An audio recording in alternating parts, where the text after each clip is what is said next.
Welcome to the Artist Academy podcast, a place where we focus on the business side of art to help you attract more customers, increase profits, and ultimately live a life of creativity and financial freedom. I'm your host, Andrea Earhart, and this week's episode features Florida-based visual artist Cody Meacham of Radley Relics. Cody crafts nostalgic miniatures inspired by beloved theme park attractions and horror films. Each piece is meticulously designed, reflecting his passion for capturing the essence of iconic haunted experiences. This is perfect for as we're coming up on Halloween, right? When Cody has worked on projects for Universal Studios, not to name drop there, and has nestled lately into his own business of collaborating with collectors to create custom pieces. He leans into the fact that his work is extremely niche, with creating these very small haunted dioramas, and it has a very unique, nailed down audience too. And Cody interacts with his collectors to gain insight from them as to what they might be looking for in his work. Having that one-on-one communication with people who have already bought into his work helps him customize each piece to the liking of his fan base. Instead of starting completely from scratch every time and just making things up and hoping it goes well, not knowing how something is going to be perceived, by getting upfront feedback from collectors, he already knows that each creation will be a hit. It's genius. It's simple. Why don't we all do this? I don't know. Why don't I just ask people what they want to see before I create it? And I try to think of some brand new idea on my own, asking my audience. Who'd have thought? And not only that, but asking an audience of people who have already bought into my work. I am taking this strategy into when I create canvases next, for sure. But there's a fine line between doing what you love and taking outside advice to dictate what you do, right? And Cody is walking that line brilliantly. So let me know what you think about this week's episode with Cody Meacham of Radley Relics. All right, I'm here with Cody Meacham of Radley Relics, and I know nothing about what you do, which just makes me really excited to dive into all the things, especially with Halloween season coming up and all the things. So tell me, how did you get to where you are, which is doing really cool? How would you even describe it? Well, that's where kind of my name came from, Radley Relics, is because I want my pieces to feel sort of like nostalgic references and relics of theme park industry stuff, and as well as horror movie things that people love. So that's where the name kind of came from, other than a haunted attraction I used to do. Now, the last one was 2014, so it's been a while, but that was called the Radley Haunted House, which is why I carried over Radley to my business name. And so that's kind of where the story starts, is I was doing a haunted house outside of my parents' house for about 10 years. And I started on my own until it got a little bit more popular. I met some friends through that, which started helping me out with costuming and building the house and stuff. And one day, well, actually a couple of years in a row, I was messaging the creators, or one of the creators of Halloween Horror Nights, Mike Aiello. He works for Halloween Horror Nights at Universal Studios Orlando. And just kind of on a whim, I was like, oh, let's see what he says or if he's interested. And eventually he was like, yeah, me and a couple friends want to come and check out your haunted house. They were coming from Orlando. I was in St. Pete, so that's like a two-hour drive. They did come down in 2013, and it wasn't just some of his friends. It was like the whole creative crew of Halloween Horror Nights, which almost sent me into a heart attack. But they came and they loved it, and they kind of talked to me afterwards about, what I wanted to do. And that sort of initiated the idea of moving to Orlando and working for them at Halloween Horror Nights. So I was able to get a job with art and design in the decor team, who would decorate all the haunted houses, which, if you don't know, they do usually 10 elaborate new haunted houses every year, which are fully themed and decked out to look like movie sets. They're very high quality. And then that sort of eventually led into me getting into the scenic industry, which, as a scenic painter, because we were working alongside the people who would bring the haunted houses to life from the illustrations that they were given by design at Universal, a third-party vendor would usually be the ones to build out the house and then add texture and paint. And I thought that was super interesting. I was like, wow, I've always loved creating environments, which I was helping to do with decor. But I thought maybe I should dabble in that. And so I met a friend in that department from a third-party vendor, and she sort of became my scenic paint mom and a good friend. And from there, I moved into the scenic world. So that's where the exciting adventure really begins, because that's where I kind of found what felt like I was meant to do at the time, especially because growing up, I was always a huge theme park nerd. I loved theme park attractions, and I loved the way they made, especially Disney, would make things feel authentic and realistic as an environment goes. So from there, I did Halloween Horror Nights for a few years, as well as Hagrid's Magical Creatures Motorbike Adventure, which is currently the latest Harry Potter attraction at Universal. I've just had some amazing connections in Orlando that have got me some pretty cool jobs. And so that's kind of the journey until 2020. I was working at Halloween Horror Nights that year when the pandemic hit. And luckily, we were able to work through the pandemic to finish the haunted houses, because I guess at that time, which was March, they assumed, oh, the pandemic's not going to be a big deal when it comes to September when we open. So we'll just finish the haunted houses. So I worked through July until we found out the Horror Nights was canceled. And then I was kind of forced to go home and figure out, what am I going to do to, as an artist, as a gig-based artist, what am I going to do to make money? And I had already started kind of dabbling in miniatures. I've always loved miniatures growing up. I was super into model trains. And so I just started going from there and building theme park related stuff, because I was already in Orlando. My social media at the time was very Orlando centric and theme park centric. And so that was kind of my audience that I was going towards, and creating Halloween Horror Nights things or theme park things and building it up from there. And that's kind of landed me where I am now. That was a long-winded opening statement. No, that's perfect. It tells your story about working for Universal Studios. No big deal. I remember when I first started, especially, I was like, I just want to paint for Disney. I'm such a huge Disney fan. And I'm actually listening to one of the villain series that some other artist wrote about Disney. Like, I'm listening. I saw you posting that. The Audible version of that. Anyway, huge Disney fan. So I'm just nerding out that you worked for them and you were doing all of that. Okay. So I'm thinking about my experiences. So I worked with Bass Pro Shops, which is not the same thing, but it's very similar. And you work for a big company, right? And there's a bunch of stuff that goes along with that. Like, they didn't like me to share photos and whatnot. Did they allow you to share photos? Describe allow. Not really, no. But once, for example, Halloween Horror Nights, once the event was open, I could sort of post photos that they posted and be like, oh, I was a part of this. I gotcha. And then when it was a couple years removed, I felt more comfortable posting like, oh yeah, I helped build this thing specifically. So very cool. How do you like being in that more of like corporate environment versus working for yourself? What's the differences? It's a great question. I love working for myself, although I am a workaholic, so I work all the time.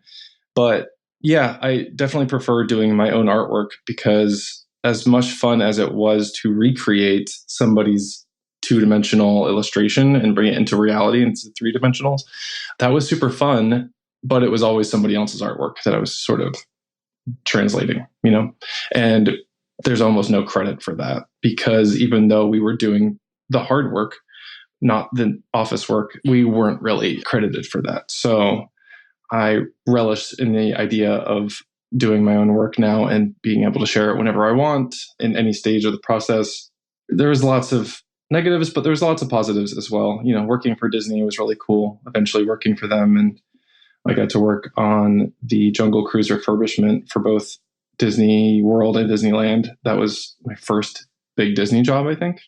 And because it was such a small thing, it was only like 4 or 5 of us. So it was cool to say like, oh, we, had a large hand in helping paint the new props, including the sinking boat and some of the signs, with a really cool team of my friends.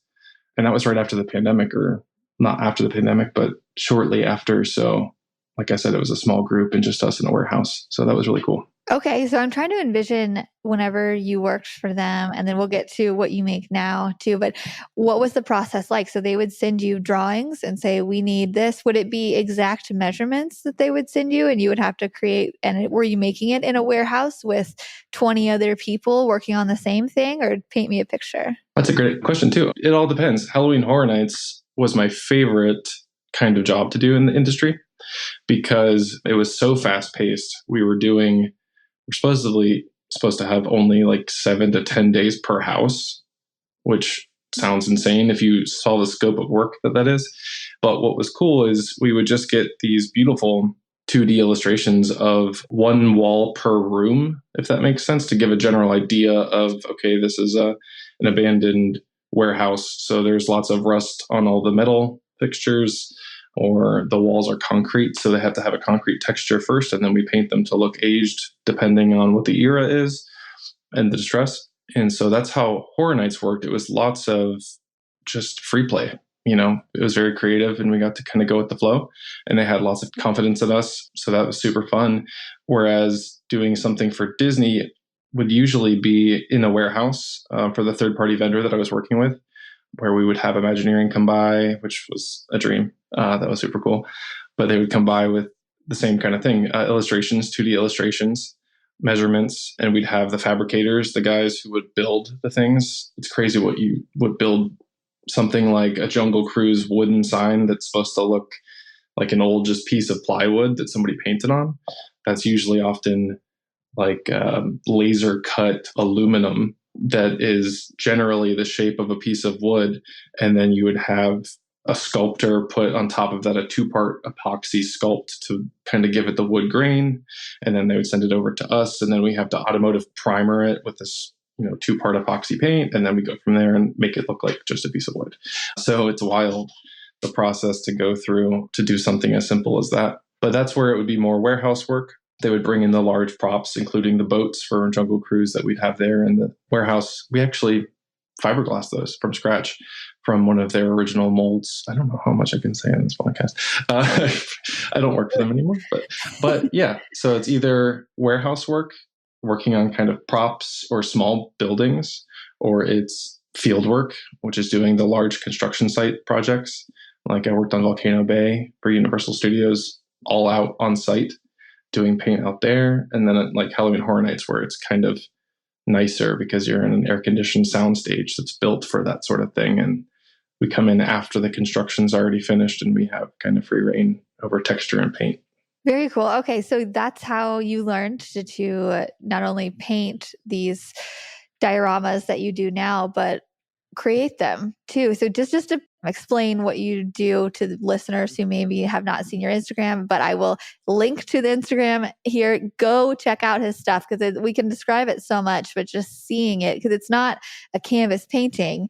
It's you create these miniature rooms with doors and things inside of them, these like these mini dioramas, and they look like, if you zoom in really closely with the camera, they look like you're in a real room, but you could zoom out and you're like, oh no, this thing is 10 inches by 10 inches. And it's really cool, and it's Halloween-esque, and it's just really unique. So tell me about from working large scale to now working miniature.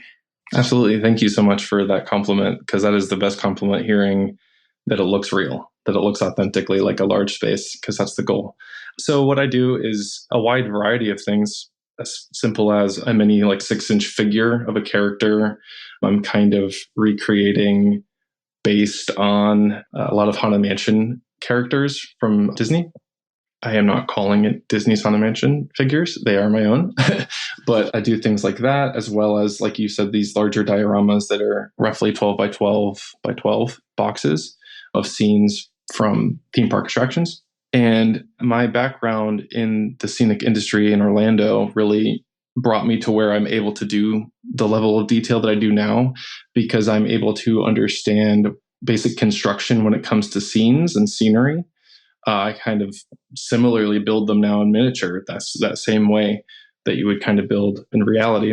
And then the same as textures and paint, I've just had to figure out a realistic, smaller way of doing everything with different types of tools.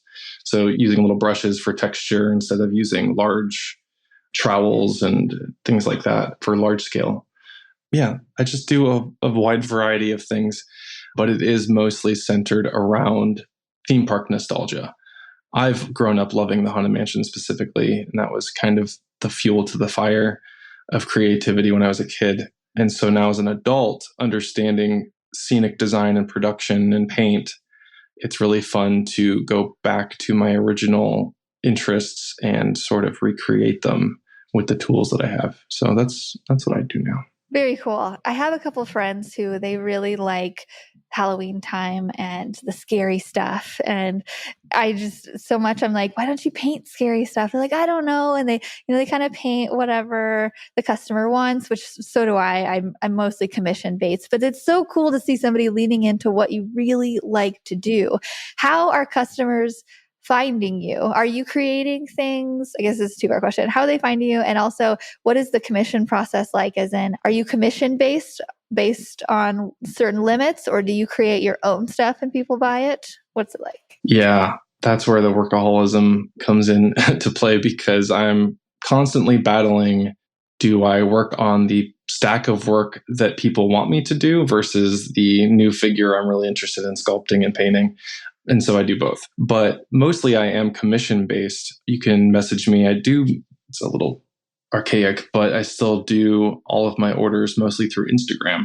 So if you like something on my page, basically just message me about it and we can figure out how to schedule that. That's how I do pricing as well through there. I do have a general price scale. That's one of my pinned images on Instagram that leads you to my website to talk more about that. But it really just comes down to the hours it takes to sculpt and build and paint. And these larger dioramas definitely reflect that time because they take a large amount of time. Yeah. And I was going to your Instagram and I went to look at the post that you were describing, and it literally says price estimation guide. And I love that that's so clear because I don't have to go through a lot of different things to find out what post you were talking about. And so putting myself in the mind of a customer going there, I'd be like, because that's one of my first things, like, these are so cool. How do I own one? How much do they cost? And so having that price estimation guide at the top of your, oh, I want to do this. I want to do, everybody's either. I'm glad you like it. Okay, yeah. So I'm looking at it, and for everybody listening, go to the link, go check out what I'm looking at, and see if this might be a good idea for you. Because I'm definitely going to do this. It is. You go there, cool. And you have 4 different examples of things in the $200 category, $500, $5,000, $1,000, and how long it's going to take you. Okay, and it just gives examples, like visual examples. Oh, this is great. Yeah, those things you'll also see on my page. And that was where this came from, was I was getting so many questions about prices and availability, and I can't really be a shop because I rarely have stock. That's why I don't have an Etsy account. Well, I do, but you won't find anything on there. And people often say, why is your shop always empty? And that's because when I do limited releases, because I'm not on a mass production scale by any means, but like my most recent thing that I'm doing is this little figure. It's like a 3-dimensional scene. She's the Witch of Walpurgis. When I release that officially to my subscribers, that's how I started doing it now, is I have a subscription service on my Instagram for those hardcore fans. They pay $5 a month and they get first access. So when I release something and it's going to be a very limited amount, like 15, they will have first access. And then if I have anything left over, I'll post about it and say, hey, I have a few of these left. And then they're usually gone after a couple of days. So I hate to say it and make it sound like so hard to find my things, but I just don't have the bandwidth to create more. But when it comes down to commissions, you can commission me to do one. So if you really love something that I've done, that's how we do the commission process. And you just have to be scheduled in, kind of like a tattoo artist. Very cool. Okay. So this is just a different way of doing it. And okay, I'm just wrapping my mind around. It's a little convoluted. I'm trying to streamline it better. No, it's this just is wild great right now. No, yeah, Okay, this is great. No, the pricing guide is just so easy, and then also just having those people subscribing to you to get those early releases. Yes, I like it. I haven't heard about it before, so I'm like processing it in my mind. I'm like, this could work maybe. And because I think all of us too, we try to relate it back to our business. Like, could this work for my Yeah. business? And do you have conversations with your subscribers very often? Yes. Yes. Yeah, not as much as I would like to, but yeah, we'll have great discussions. We recently had one about what is the next thing that you want to see. The majority, I would say, of my subscribers are Haunted Mansion fans. So I gave them 2 Haunted Mansion options, and it was hard to say who won, but I'm going to make both anyways. But like that was a great conversation to see what people thought about the concept. And yeah, having the one-on-one interactions about what people want from a thing. It's crazy. Haunted Mansion fans are so specific in what they want because there's so many iterations of things from the Haunted Mansion, because you not only have the 2 in the States, you also have Phantom Manor in Paris and a Tokyo Haunted Mansion, which is very similar to the one here at Disney World. But with those 4 attractions, there have also been iterations through the decades of changes for characters or changes of scenery, or there could be 5 pieces of concept art for one thing in the Haunted Mansion that are 5 different styles. And so that's what I've been having fun with, is looking back on some of the concept art for the ride instead of going directly to the ride, and kind of formulating my own version of a thing and releasing that. And people love that. So instead of trying to appease very specific people, because the Haunted Mansion to everyone is a different thing. That's something that I love about the ride, is that it's so vague in its storytelling, but also so clear and concise, but vague enough that it's interpretive to everyone. So everyone's idea of the Haunted Mansion is something completely different. You can't please everyone. And I think that the movie recently that came out is a perfect example of that. It's going to be very divisive because you have in your head what the Haunted Mansion is to you. And so that's what I love about this particular focus of inspiration. I can hear the passion in your voice, like just something so specific. You're leaning into what you love. It's And so crazy. this, I guess what I'm taking from this is, if you have something that's very niche specific like this that you want to do, instead of taking the broad approach of just shouting to social media, you're gathering your collectors by having them take out their credit card. $5 a month isn't much, but it separates them from all your other followers. And to where just that small amount, that even $5 a month, it just puts them in a different club. And then you can really truly see who they are and have conversations with them about what they want, instead of just trying to make it up and wing it. You're taking your collectors and getting their feedback and getting to have those passionate conversations with them about this. And Yeah. it's just, I It's love super cool. this approach. Yeah. It's a more deep dive into it than just, making a reel and hoping for the best. It's Right. you have a better, which is what I did for a very long time. Really? The Okay. subscription service is only like a month or 2 old. Oh, okay. Yeah. Not that I've done Radley Relics for a super long time. This is only I started in 2020 technically, so it's year 3. But yeah, I found that kind of needed to funnel those specific fans or followers into this smaller group is so much easier to have those conversations and stuff. So. Definitely. Yeah. I can look, and I know certain people who comment on my stuff every time. I know that there's a lot of people who follow me that are never going to become buyers, but this is a good way to separate them and give that extra attention to those buyers. And in order to get a better sale, a happier product, and just a better commission process throughout the whole thing. And to get your attention easier too. I love trying my best to respond to all the comments, and I can't even imagine having 100,000 followers like you. It's nerve-wracking, because you want to appease everyone and you want to make everyone happy, especially when you're running a business through Instagram, but it's just not feasible to be responsive that much of the day. So yeah, it's a much easier way of connecting to those hardcore followers. Yeah, I would say I'm super guilty of. I have a virtual assistant who replies to majority of things, but that's awesome. But yeah, it's awesome, but it's very surface level. Then, I don't have deep conversations or in-depth conversations, I guess, about art with those followers on there, because I'm treating everybody they'll message me a compliment. I'll be like, oh, thanks. I don't know. I'll say something very short and then it ends. But because there's no filtering way. So you're having me think, I'm like, what if there could be a filtering way of people who are interested in if I did more canvas art or murals, and I'm just kidding, the wheels are turning. And so, yeah. No, that's awesome. Yeah, you're making me realize more about it than I even was thinking about. But yeah, in order, if you're a big fan of an artist, following them is great. But if you want to subscribe to them in this way, then that shows how serious of a fan that you are. And that makes sense to me that that's how the line of communication goes, especially the bigger the artist becomes on Instagram. It's just very difficult to keep up. So I'm even thinking, I just had this idea. What if we could do something to where, like, say I had 100 people who have bought canvases from me in the past so many years. I could put them into a club somehow, like a group chat or something to where I could go to them when I had a new idea, or even like a 2-tiered club, like the ones who have bought little things from me versus the ones who are big money collectors, and label it as such. Everybody likes to be in, the exclusive top tier club, right? Like I have like the gold status club, or I don't know, like that, they could just, we could even take, no, they don't even have to be subscribers. It could just be past customers who have spent X amount, or yes. whatever it is, and put them that way. They're getting more of me. Yeah. Yeah.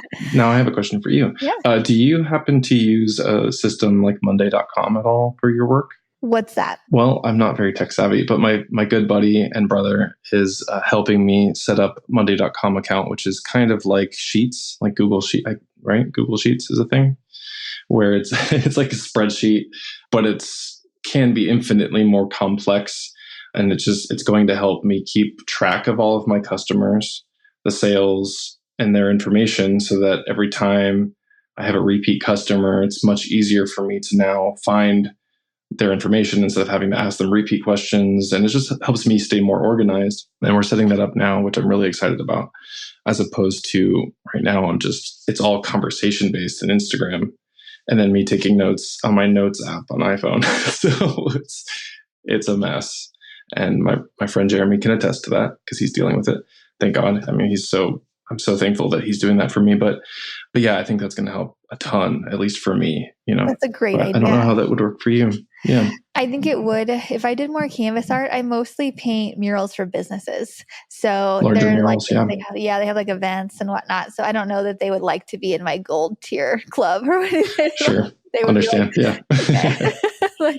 But for something like you, and if I wanted to do canvas stuff and people who have those preferences, I think that's a great idea. Yeah, that any organization. I have QuickBooks, and that's all the organization There you go.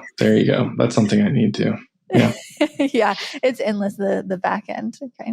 Yeah, thank you for giving us a backdrop or background of what you've been doing and how you got into it, and even unknowingly giving tips on how to run a better business with a very specific Absolutely. Yeah, I guess, what advice, this is what I like to wrap every conversation up with, is what advice do you have for artists who maybe they want to do something very similar to what you want to do? What's your best advice on how they get started as a beginner? Sure. I think first and foremost, which I spent a lot of my life trying to figure this out myself, is funneling your passions into an art form that you're always going to want to make. That was very challenging for me. For the longest time, I thought I was a 2D portrait painter, or, I had to do 2D painting. And I was more interested in textures, and I was more interested in scenery, until I figured out, dioramas are like the complete package for me. So yeah, I think starting with passion is key for sure. I've heard lots of artists say that, but stick to it. Figure out what your passions are, write them down, see how you can combine them into the perfect sort of formula for art. Yeah. Okay. And I like that you say write them down, because we're all in our heads. I'm in my head all day thinking of, this and that, but writing it down and funneling it, maybe even saying what I don't want to do, would help narrow that down into something. For sure. I like that you're doing it, and it's inspiring me to want to do it. And absolutely. And I do have one more huge recommendation, because I just remembered, which I wish I shouldn't have remembered so late, but the biggest inspiration to do this business the way that I'm doing it came from a man called Andy J. Pizza. He runs an amazing podcast for people who love podcasts, which I assume most of your listeners do. It's called the Creative Pep Talk Podcast, and it endlessly is so helpful. He's a genius. His only goal is to help other creatives start a business, basically. And he helped me funnel all of my major passions and inspirations and sort of figure out the best way to utilize those for my artwork. So very cool. Yeah, I've listened to him a couple of years ago, but I got off of it. And so I'm going to tune into the pep talk, the creative pep talk. Yeah, podcast. Sometimes an episode might not speak to you, but if you keep going, they'll be the perfect episode. And you'll like stop in your car and be like, oh my God, I need to soak this in because this is exactly what I was waiting for. So yeah. Okay, awesome. Thank you for the recommendation. I think we can all use more things to listen to, whether it's Absolutely. Audible, Disney villain, Audible stories. That's all I do is podcasts and more podcasts. And now YouTube. Music gets so old when you do a job like this where that's all it is listening. So why not learn something while you're working? So true. Awesome. Well, thank you so much for coming on. It's been cool getting to know your back end of your business and you. And I'm excited to keep following you and seeing what you create. Thank you so much. Yeah. It's been a great pleasure. I really appreciate you. Yeah, you too. I'll talk to you later. Thank you. Thanks for listening to another episode of the Artist Academy podcast.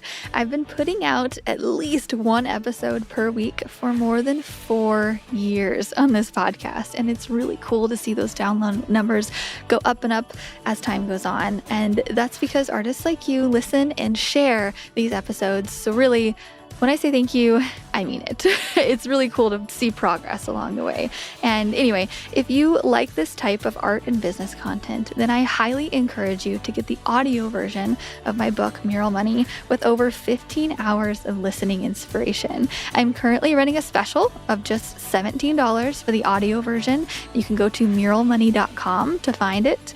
And that comes with a bunch of extras like my art supply list, my pricing guide, recommended book and podcast list, and so much more. I filled that book with tips from my art journey of building a profitable mural career. Plus, I've included the best of the best advice from guests I've interviewed on this podcast. It's the most affordable all-in-one book of advice on art and business that I have. And if you enjoy listening to me here, then I know you'll like the book too because I read it myself. All 15 hours of it. The book is available on Amazon and Audible normally for $25, but if you go to muralmoney.com, that is where you can grab the special $17 deal while it lasts. If you haven't listened to my book yet, this is your sign to do it. Again, normally $25. I'm running a special for $17, but you have to go to muralmoney.com. That's where you can grab the audio version of it. And that's all I have for you today. So I will see you next week for another episode of the Artist Academy podcast.